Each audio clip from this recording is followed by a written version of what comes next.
John with us today to talk about a new aspect of his research called the Trivium, the three ways or the three roads that together with four other subjects or arts called the Quadrivium together forms the 7 liberal arts. This is, or was rather, the foundation of a medieval liberal arts education. It's a method that pretty much have been thrown out of our so-called education system, and we are asking why. John has a new website set up called triviumeducation.com, where you can read more about this as we discuss the subject further on today's program.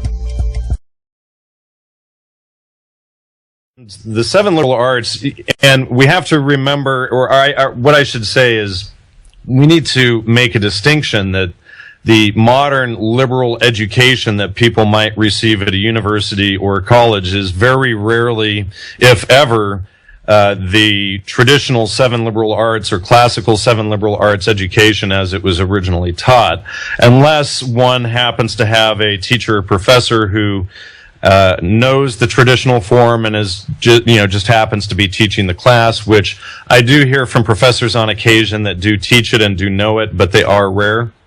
But the 7 liberal arts, let's start off by defining what the word liberal means first off. And the word liberal is defined as free by birth, hence befitting a free man or gentleman. And then somebody who's studied the liberal arts or liberal education, and it's also not strict or rigorous, not confined or restricted in the literal sense. It means free. So the word liberal is also where we get the word, or it's actually, the word liberal is derived from the word book. And libro or liber is Spanish for book, and Latin for books. So the freedom is in the books.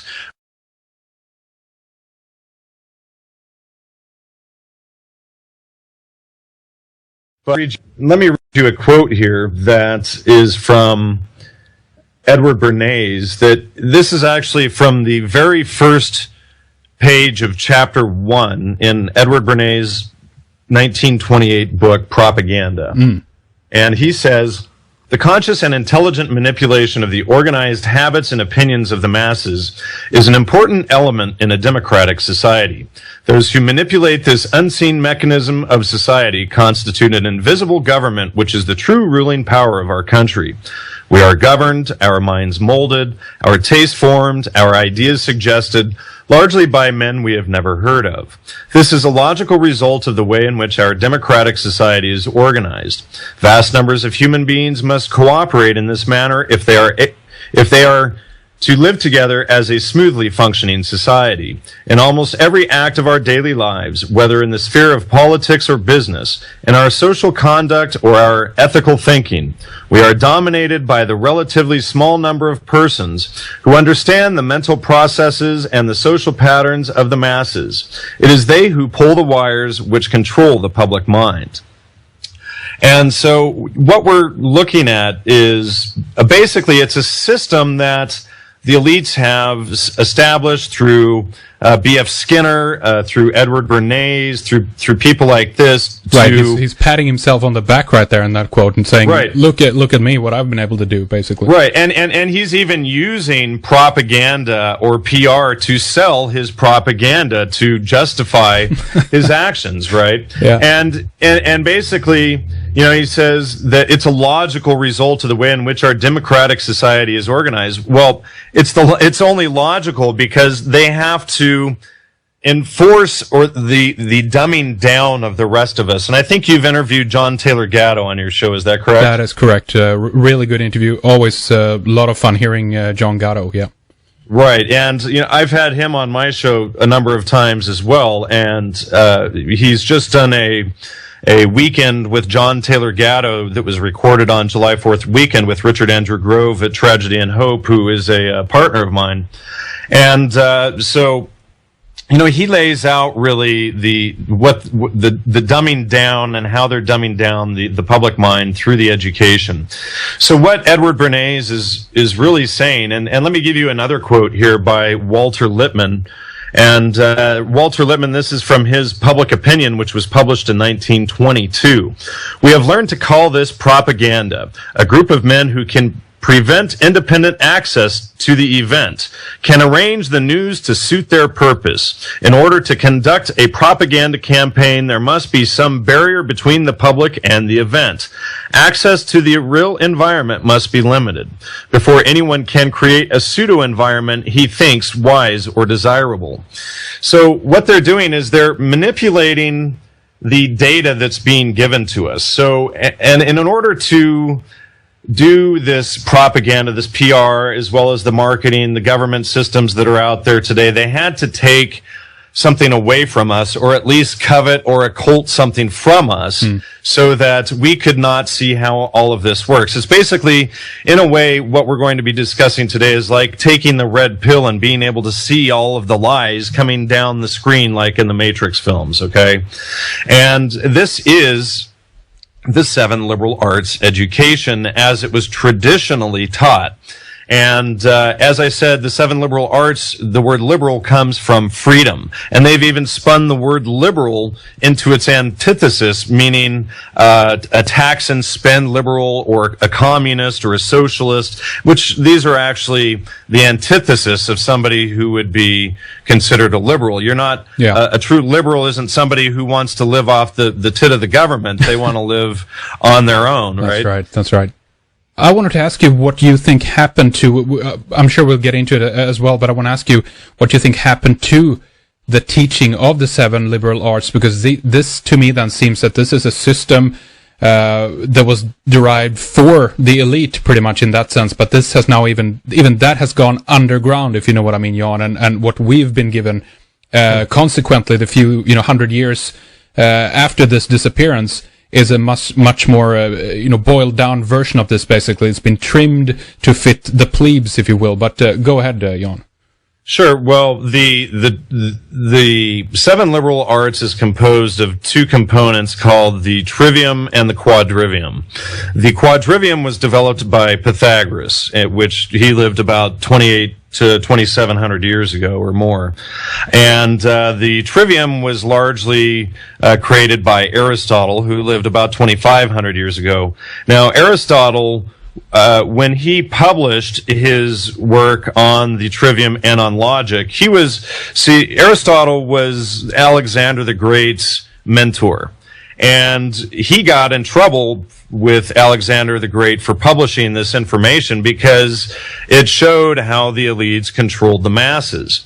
And, so really what we're looking at is a system. It's sort of like, a lot of people know that the Kabbalah can be used for mind control and for negative purposes. But what we're looking at here is the same can also be true for the Trivium. And the only way that these systems can be used for mind control against you is by you deciding not to understand how they can be used against you. You have to maintain your own ignorance, or you have to choose to ignore the information, which is where the word ignorance comes from. And the word occult means simply hidden, and the word and educate actually means to unoccult. So when you get educated in something, you're no longer in the dark about it. You're no longer unaware or ignorant about it. And so these systems like the Kabbalah and like the Trivium, the only way that they can really be used against you, I mean, even if you're aware of them, somebody might try, but you're a lot more likely to pick up on any attempt at these things being used against you if you've studied them and you're aware of them, than if you're completely ignorant of them and you choose entirely not to study them. This is why they're called the liberal arts, which means of or befitting the free. Okay, so to not know them is basically slavery or servitude.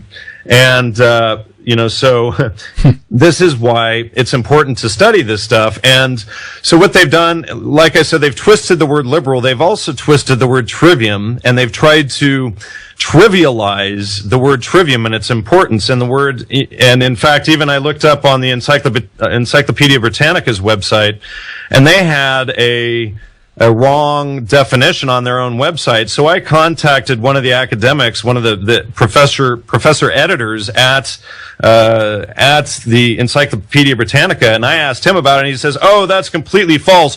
Where did you ever get the idea that the trivium came from the word trivial came from the word trivium? The word trivium means three roads crossing in Latin, and the word trivial derives from this other word." And I said, "Well, that's exactly my point, sir, because I got that from your publication."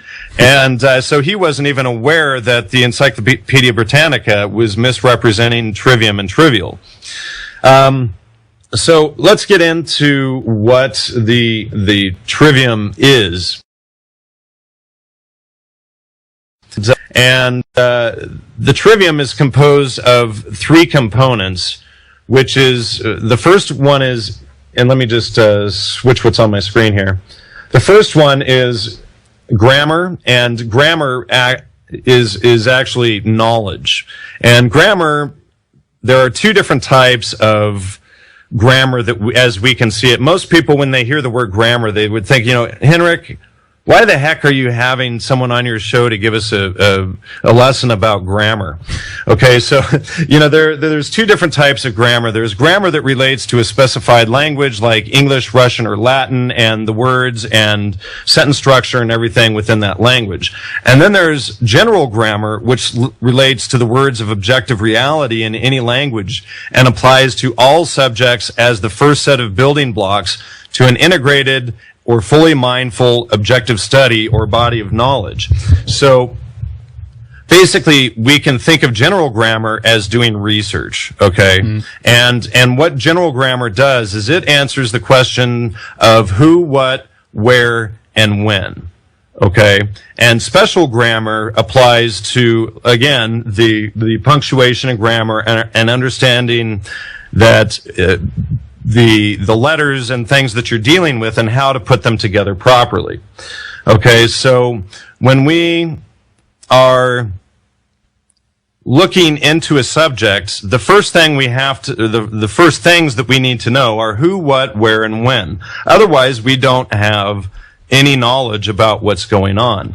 If I came up to you, Henrik, and I said, Henrik, why does that machine over there work? And if you haven't gone over and looked at it and studied it, you probably wouldn't have any who, what, where, when, or et cetera of how this thing works. Right. And you wouldn't be able to explain that to somebody else. So it's important that we always, before coming to conclusions, and this is one of the main issues that I see as a global problem today, everywhere, is people coming to conclusions before they've asked who, what, where, and when. And this is known as putting your logic first. And so this is actually, I think, part of the removal of the trivium from education. And you asked earlier when it came out of our education. I think it came out about in the 1850s is when they started to remove it, and probably by the 1920s in the United States. It had been effectively removed except in small pockets, and some people even attribute the American Revolution and the American Industrial Age to the trivium and the teaching of the trivium in the old single-room schoolhouses.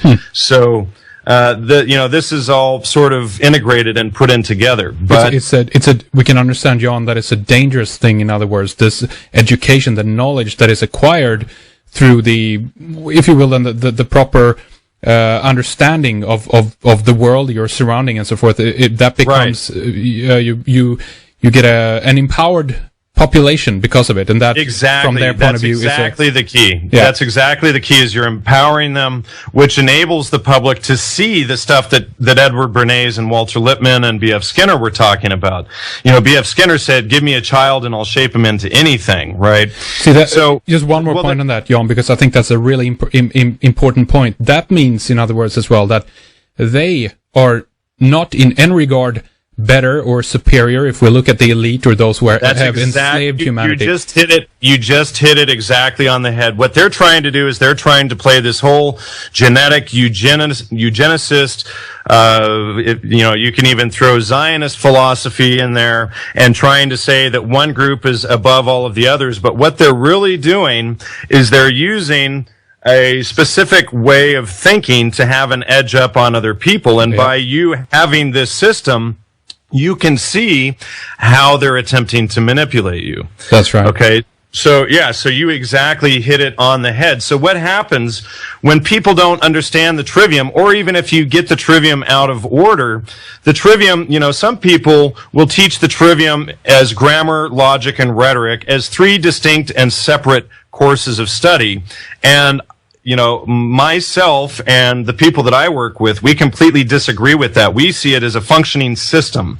And the reason that it's a functioning system is when you put it always in order, grammar, logic, rhetoric, it functions as a wheel or a sort of corkscrew so that you can go up and down levels in research to verify and recheck the data that you're dealing with. You're going, when somebody asks at you how, you go back and you look through logic of the why, which forces you to go back down into the grammar of the who, what, where, and when before you come back up with more data. So it's like this system, like a corkscrew, that enables you to go up and down into any subject matter, whether you're studying basket weaving or astronomy, and or you want to be a chef or whatever you're looking to do, you can use that same information to dig down, get to the foundations of what you're attempting to do, and come back up. And, with the proper information. So what happens is when we fail to do that, it's known as putting your logic before your grammar. And logic is understanding. Okay? And logic answers the why of a subject, but without knowing what you're talking about first, and grammar is knowledge without knowing who, what, where, and when first, exactly what are you understanding, right? So see, just by asking what are you understanding, that forces you to go back down to grammar and ask who, what, where, and when. Right. So so a lot of people, if you make a statement about something, they'll say, "Oh, Henrik, you're just a conspiracy theorist. The government could never do that." Rather, and you're sitting there holding this stack of data for them to go through, and they refuse to look at it. They're putting their logic first. They've already made up their minds. Don't, as the old saying goes, don't confuse me with facts. I've already made up my mind, right? That's right. So what they're doing is they're putting their logic or their decision first, their why something is, before they've ever asked who, what, where, and when, and looked at the actual data.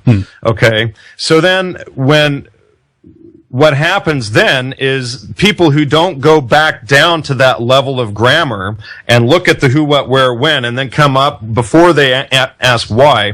And let me add that logic is developing the faculty of reason and establishing non-contradictory relationships, and it reveals a systematic understanding of the items that you're dealing with, and it's a guide for thinking correctly, for thinking without contradiction.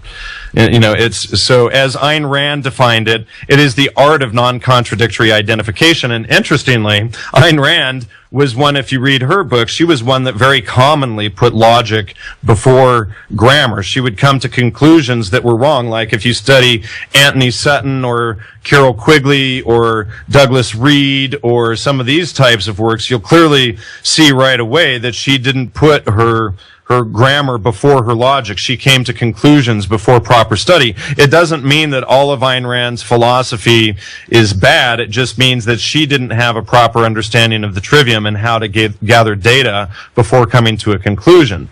And so, Jan, do you see that there is a problematic aspect here, though, if we incorporate philosophy into this? Because at a certain point there, if you are into certain philosophical areas, so to speak, there will be contradictory things. Right. Well, see, here's the issue, Henrik, is the ancients believed, post Aristotle anyway, that you couldn't even study philosophy if you didn't already have a foundation in the trivium. See, what a lot of people don't know, and maybe this is a good segue here, what a lot of people don't know is that there's this ancient conversation going on since Socrates all the way to the present called the Great Conversation.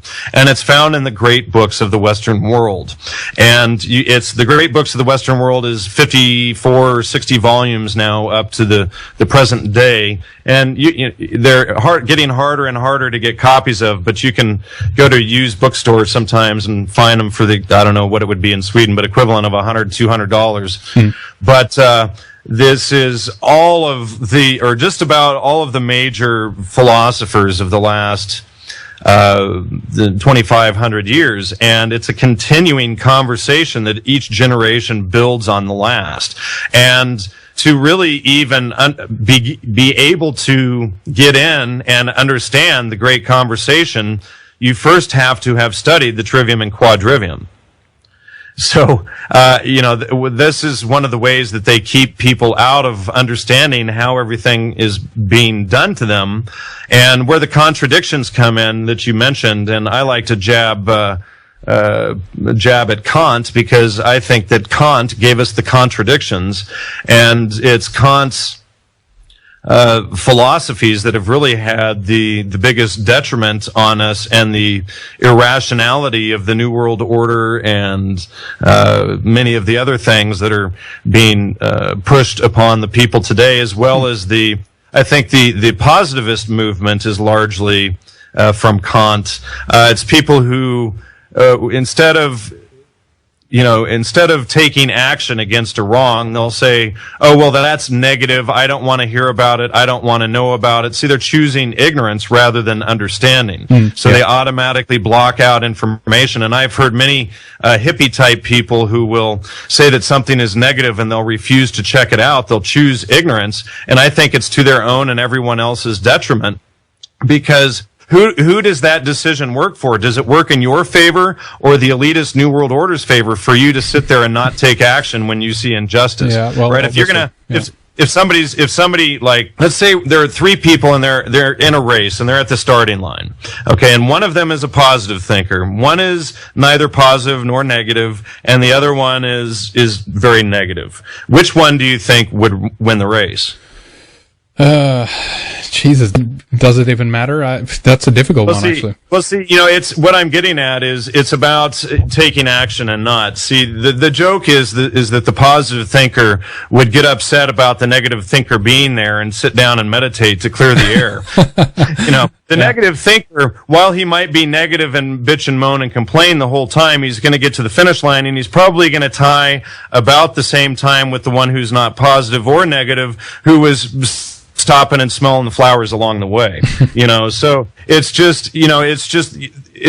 shows you that typically people who only want to be positive, they're not being holistic or critical thinkers, and people often see critical thinking as being negative. Okay, yeah, that's true. But what positive thinking is out of balance. If you're positive all the time, you're not being balanced. And if you look at the Kabbalah, one of the ways that in the Kabbalah that mind control can be used is to group you into one of the sephira where you would only be thinking positively. And so you need to remember that you have all of these sides. There's a yin and a yang in balance in nature. There's day and night, there's good and bad, there's a balance to the nature in the universe. So if we're always only focusing on one side and refusing to absolutely look at the other under any circumstance, then we can actually very easily be controlled and manipulated through that. Absolutely.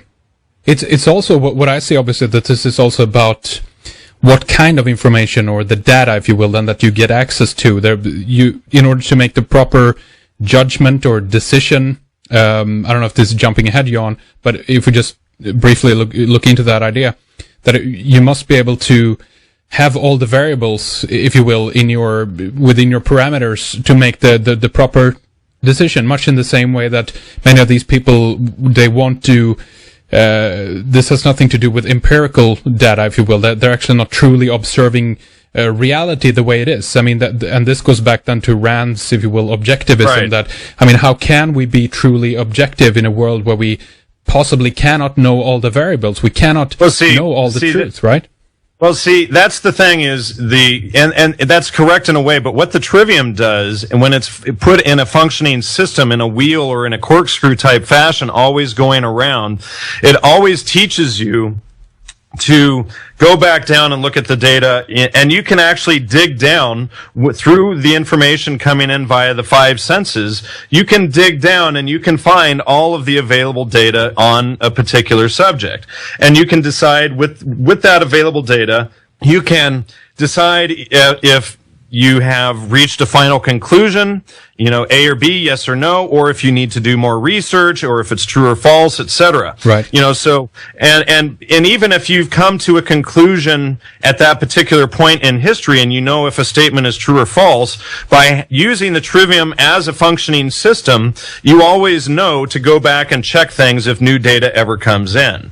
Right? So then you're always able to go back, and you have a functioning method to go back and look on, and you know exactly how you derived that conclusion the last time you went through it. So then you can very quickly and easily go back and look at it. And doing so is sort of like, it's a mental antivirus system, because that way, you get these chain emails where people send you out something ridiculous, and send it on to 20 other people or whatever, or there's the spider on the toilet seat is going to bite you, and a lot of people don't go to snoops.com or one of these websites to check and see if the chain email that they're spreading around is true or not. And what happens is, if you, for instance, let's say it takes you 30 seconds or maybe 5 minutes to go on Snoops or go online and verify if this chain email is correct or not before you send it on, right? But let's say if you don't verify it and you just send it on and you send it out to 100 people, you've just taken up all of those people's time, multiplied many times over, simply because you didn't verify that information. And if you send out false information, it's like you're sending out a virus. You're sending out bad information to other people. And what happens to your computer when it gets a virus on it? If somebody doesn't have an antivirus software on their computer, and they get an email from somebody with a virus, and it goes into their email box, and it sends out another several hundred emails and infects all of those people downstream, just because that one person without the antivirus isn't checking that data, now all of those other people out there have this virus. And we see this every few years. There'll be a global computer virus that takes out companies and emails and all of this stuff because people passed on information that they didn't verify. We're looking at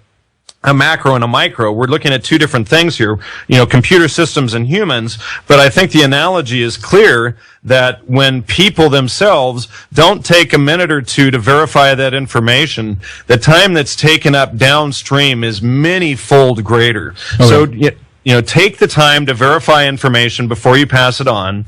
Ask who, what, where, and when. And that way, you are coming to a position of certainty. You either know for certain that you need to do more research. It's either A or B. I need to do more research to find out. Or by using logic and logical fallacies and understanding sentence structure and all of this, you can see if one side is using fallacies and isn't substantiating their facts and is making fallacious claims, then you can dismiss it, right? And you can figure out which person is making the better argument, which we haven't really gone into yet. But so anyway, the third part of the Trivium is rhetoric, and it is the how of a subject. So before you can go to other people and explain how something works properly, you have to have answered the why and the who, what, where, and when. You've had to have done your grammar and logic. First, you've gathered all of the data with the grammar, and you've removed the contradictions with the logic, and you've answered why something works the way it does. Now, when somebody asks you how, you're able to express that cogently and clearly and pass on clear information without noise in the signal. And so this is what is lacking in our education systems today, which people very definitely had. I've read letters from soldiers in the American Civil War that were far more articulate than your average person today that you would even meet online or anywhere. And especially online, Johan, we know that. yeah. The internet lingo and everything is boiled down, and it's Orwell's, nightmare unfolding here, basically, in terms of our vocabulary, Absolutely. You just hit that one on the head too. And in fact, I have a book sitting around here somewhere that's on that very subject. It's called Less Than Words Can Say. That's on this very subject and the constant dumbing down of language. And I mentioned logical fallacies a minute ago. We should probably cover some of the logical fallacies and people need to understand the logical fallacies, I think, first, because you can begin to apply them right away.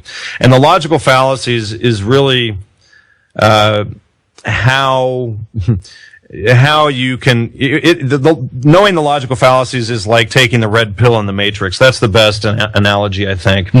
And there's two types or two categories of logical fallacies. There's formal and informal. And formal fallacies are based strictly on the logical formation of an argument, which is deductive. Informal fallacies are the most commonly recognized and easiest to learn, and they take into account non-logical content of an argument, or inductive, and are false for epistemological, dialectical, or pragmatic reasons. And the informal fallacies fall under three categories, which are relevance, presumption, and ambiguity. And so when we understand the logical fallacies, and I should mention that the word fallacy comes from the Latin fallare, which means to lie. And so when people use these different types of fallacies, they are in fact lying. And there's two different types of people who use fallacies. There are your average person who's never studied logic or any of this type of thing, and they're just doing it ignorantly. They're not aware of it, and they're not educated. And then there's the other type who does this stuff intentionally. They're the sophists. This is where we get the word sophisticated from.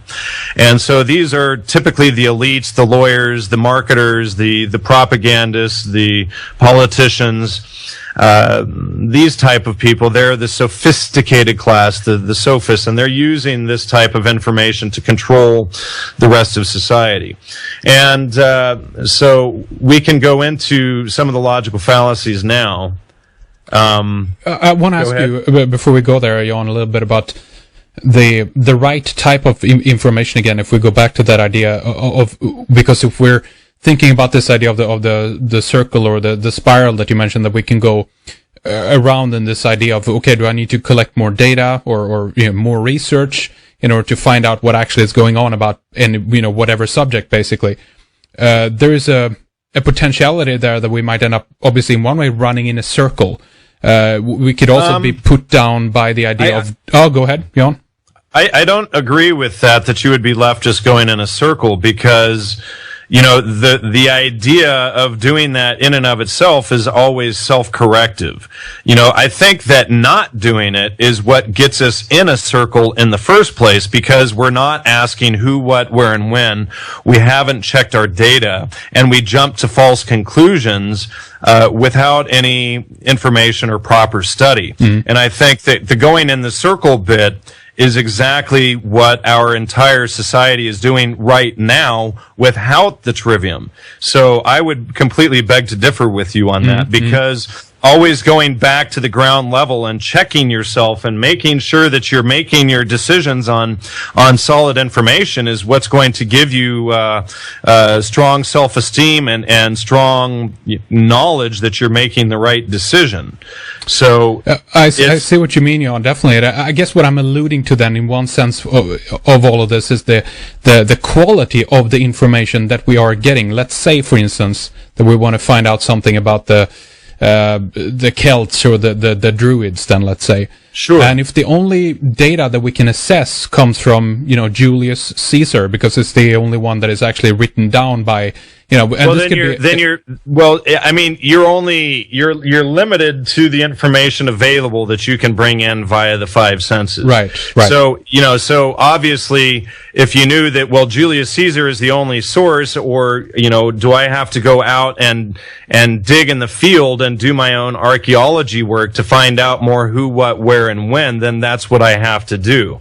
You can understand that this one source based on logical fallacies, and we're just about to go into the logical fallacies, but if one side is making a biased argument against the other, the logical fallacies and knowing how sentences are put together and if a statement is logical or if someone is attempting to use these fallacies against you, 99 times out of 100 it will reveal those false attempts just in the nature of using logic itself. I see. Okay, well that's interesting then, because that's kind of the nature of what I wanted to get to, like basically how far does it take you in terms of, or you're only limited within the field of academia, meaning you're an armchair researcher, or does it actually take you out into the physical world as well? You know? Well, no, see, because remember the general grammar aspect deals with reality, with, you know, trees, plants, animals, cars, roads, houses, buildings, books, anything that's out there in reality can fall under general grammar, whereas special grammar deals with the building blocks of a specialized language like English or Russian or Latin. Okay, So the general grammar always takes you back out into what's out in reality, to look at what's there and to go, okay, this is what I need to do to gather more information before I, you know, go back in and derive a final conclusion. Excellent. Okay. Individual assessment of the situation, in other words, and not relying on the data that is available necessarily only. Right, exactly. So it's always, you know, you're always saying, okay, what was this person's background? Where did he come from? Did he have an agenda? Who was he working for? Is he using false rhetoric in here? Is the information that he provides, or she, well cited? And are those sources easy to find? Are those sources verifiable? Are they misquoted, etc.? So you can go back in and check out all of that, you know, and in fact, this is exactly what I did when I wrote my last book, The Holy Mushroom, when I was on your show last time, with all of the attacks that were used against John Allegro, primarily by R. Gordon Wasson. And so what I did is I was actually the first in 40 years since Allegro published that book to actually check each one of his footnotes and then go get the citation that he used in that footnote and verify it, put them all together, and go straight down the line and see if his citations checked out, which in fact they did, contrary to every scholar's opinion out there for the last 40 years, right? And then on top of that, I was also able to find ancient primary texts that substantiated. One of the texts specifically mentioned the quote-unquote holy mushroom. So here we had an ancient primary text specifically backing up Allegro's thesis, and today we also have about 3,000 other images and things like that, you know, in 1970 we didn't have the internet and there was only one or two, right? So you know, so this is how we can go back down and dig down and not take one person or one group's opinion. And going into that, we can begin by looking at the informal logical fallacies. And like I said, there's three different groups of them, being relevance, presumption, and ambiguity, that they primarily fall under. And so I'm just going to go down the list of some of these first, and then we'll focus on a few of them. But ad hominem, appeal to authority, appeal to belief, appeal to consequences of a belief, appeal to emotion, appeal to fear, appeal to flattery, appeal to novelty, appeal to pity, to popularity, to ridicule, to spite, to tradition. Then there's the bandwagon fallacy. There's begging the question or circular reasoning. There's the bias sample. There's burden of proof, circumstantial ad hominem, confusing cause and effect, false dilemma, gambler's fallacy, the genetic fallacy. There's guilt by association, hasty generalization, the middle ground fallacy, and this is only a small listing of them. There's actually a couple of hundred out there that are known, and the list will never be complete because people can always think of new lies. That's right. And ways to lie. Well, but, I mean, you know, the conspiracy movement would do good to examine some of these points. Absolutely. You know? And that's the whole idea of getting this information out there, is because if the conspiracy movement can go through all of this and learn how these lies work, they'll be able to go back through and filter out all of the misinformation and disinformation that's out there against the so-called truth movement, and they'll be able to refine the argument, refine the data about 9/11 or about any other subject, and get more hardcore facts, filter out what's false. When Jason Burmis and Dylan Avery went on Popular Mechanics, or went up against Popular Mechanics on Democracy Now! Several years ago, if they had been armed with this information when they went up there, instead of throwing logical fallacies back at the Popular Mechanics guys, they would have been able to say, oh, well, that was a slippery slope, or that was a straw man, or that was a red herring argument, or you're using an appeal to fear, that was an appeal to ridicule. You know, if you can't make an argument here on national television without using logical fallacies, then that tells me and everyone else that you're intellectually bankrupt, Mr. Popular Mechanics. And that's how it should have gone down. Yeah. Okay. So, you know, but we can't, you know, all we can say is coulda, shoulda, woulda, and move forward from here. And this is what needs to be done. People need to learn and study how these things work so that they can go back in and make a solid argument and present this stuff. And whenever, you know, somebody says, Henrik, you're just a conspiracy theorist, ha ha ha ha ha ha, you know, that's an ad hominem, number one, conspiracy theorist, because rather than looking at the data you're presenting, they're attacking you. Number two, it's an appeal to ridicule. An appeal to ridicule is a really interesting one, because an appeal to ridicule is just, Henrik, you're wrong because, ha ha, ha ha ha. Yeah. Yeah. And that's the whole argument. That's all they got right there. Yeah. That's all they've got right there. So when you can spot this type of lie, it makes it a lot easier for you. So now when you go through life, and you know, at first when you start learning the fallacies, you'll be doing a lot of stumbling and things, and it's like learning how to walk. A child doesn't get up and run on the first day. They fall a lot. So, you know, for the first year and year and a half, you need to study like a fallacy a day. And in fact, somebody just started the fallacyAday.com website, I think it is, to help fill this need. And, but you can study a fallacy a day, or you can, get out there and learn all of the different logical fallacies. And once you get to know the names of the fallacies and how they work, what it's doing is it's taking your knowledge from implicit knowledge to explicit knowledge. So implicit knowledge is like you go to some guy at the swap meet or a car dealership and you get that funny feeling in your stomach that, you know, that guy I think that guy's lying to me, but I'm not quite sure. You know, I get this funny feeling. Whereas explicit knowledge, you say, oh, well, you know, he just used an appeal to flattery, an appeal to popularity. He said, oh, I'm going to have all the hot chicks if I get the leather seats, and you know, uses all of this misleading vividness and all of this stuff to sell me this product. So now you're not left with just this funny feeling. You're able to identify explicitly the exact lie that was just used against you. It's a method to verify your intuition and your hunch, something that obviously your unconscious picks up on all the time, right?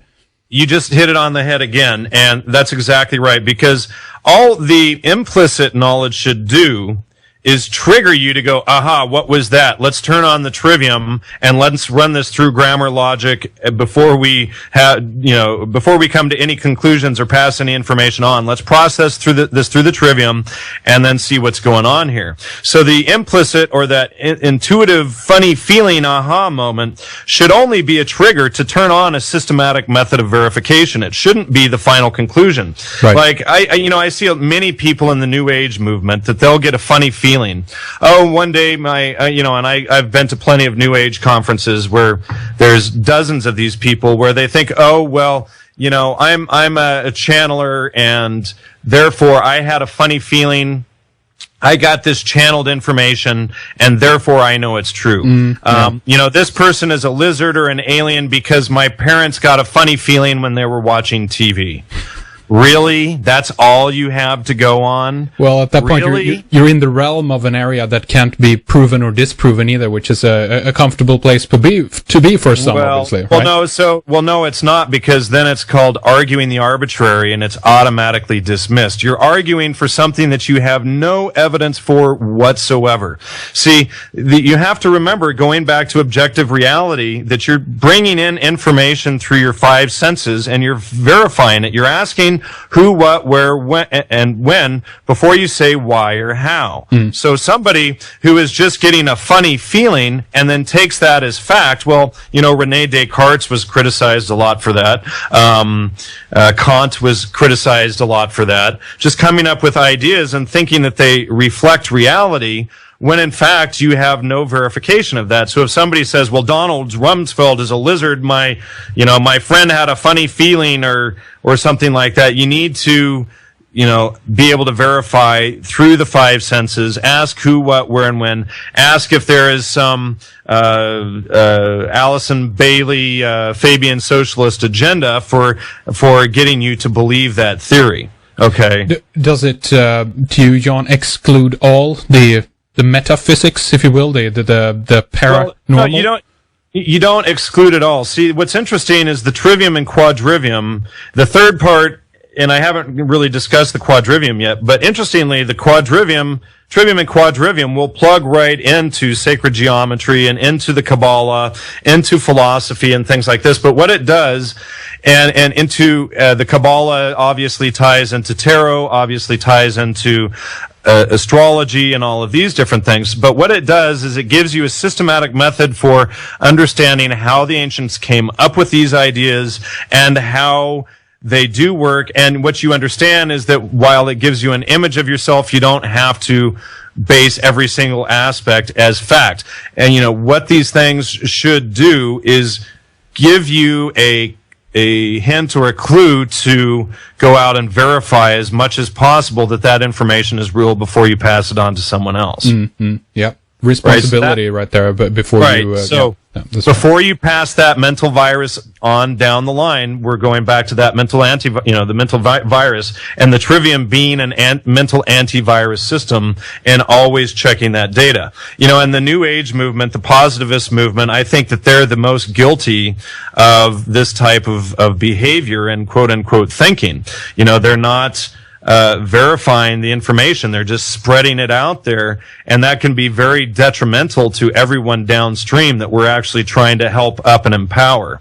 So, and what the Trivium does is the Trivium is really, there are all these different issues out there that we need to focus on. And, I've been an activist for more than 20 years. And what I realized one day several years ago was that I was figuratively whacking at the branches on all of these different subjects. And so what I started looking for was a cause of all of this that could be focused on. And, by focusing on the root, it would resolve the other issues. And the Trivium and Quadrivium are just that. When you empower someone else with the ability to spot logical fallacies when politicians or anyone else is feeding you bunk, or in a book or in a newspaper or anywhere else, when you empower those people to see all of this stuff, then we're correcting all of that out of the system. We're eliminating all of that noise that is used to corrupt and control us. I mean that's a really good point, I think, as well, because if we think about the fruits from the YouTube tree, right, with all the comments and all these the open source idea, with all the now violence that is going on in terms of so-called debating with people back and forth. It's not really debating, of course. It's not a academic discussion that is going on. This is just people throwing crap at each other, basically. Well, this is due specifically to the dumbing down of the global population. People don't have critical thinking, so they'll sit there and throw ad hominem attacks at each other. You're a fag, or you're an idiot, or you're stupid, or this or that, and all of this nonsense. When instead of digging back down, looking at the information, and coming back up and having a valid, logical conclusion. So when you go onto YouTube and start debating someone and they start throwing logical fallacies at you, point out their logical fallacies instead, right? Yeah. And so what we're doing is we're creating a meme of people who understand and who can see through the matrix, right? They can see through all of those lies. Also from Sir Thomas More, which is up on the Trivium Education website, and he says, "For if you the rulers suffer your people to be ill-educated, and their manners to be corrupted from their infancy, and then punish them for these crimes to which their first education disposed them, what else can be concluded from this, but that you first make thieves and outlaws, and then punish them?" And that's from Sir Thomas More's book Utopia, from I think the early 16th century, from roughly the 1520s or 1530s. So what we're looking here is people, by not having this systematic method, they are creating the criminals and the outlaws of these people who don't have this ability, and then they blame them for not having the critical thinking. And they blame them for the elites will say, you know, the stupid, ignorant masses, or the proles, the proletariat, the dead, this type, the profane, all of these words. This is all based on people not first and foremost having the trivium, but also the quadrivium on top of that, and then having a understanding of philosophy, especially at least some of the foundation of the great books of the Western world. Before I end the call, Henrik, I do want to mention very quickly the quadrivium, which is the second aspect of the 7 liberal arts, the first being, as I said, the trivium. But the quadrivium is based on arithmetic or mathematics, and then geometry is second, music or harmonic theory is third, and then astronomy is fourth, or you could actually say that's fourth, fifth, sixth, and seventh, since it's the 7 liberal arts. But the quadrivium pertains to matter and quantity, the advanced 4. And mathematics is number in itself, a pure abstraction outside of space and time. And then geometry is number in space. And then music or harmonic theory is number in time. And then astronomy is number in space and time. And again, just like the trivium, these have to be taught in order. You need to know math before you study geometry. You need to know geometry before, like what they do in the United States. What they did to me, which screwed me up, was they taught me math, and then they taught me algebra before geometry. And you have to have the proper order so that you have a foundation and understanding of how these things were derived historically, and then this helps your own mind build upon how the ancients built upon this very knowledge themselves.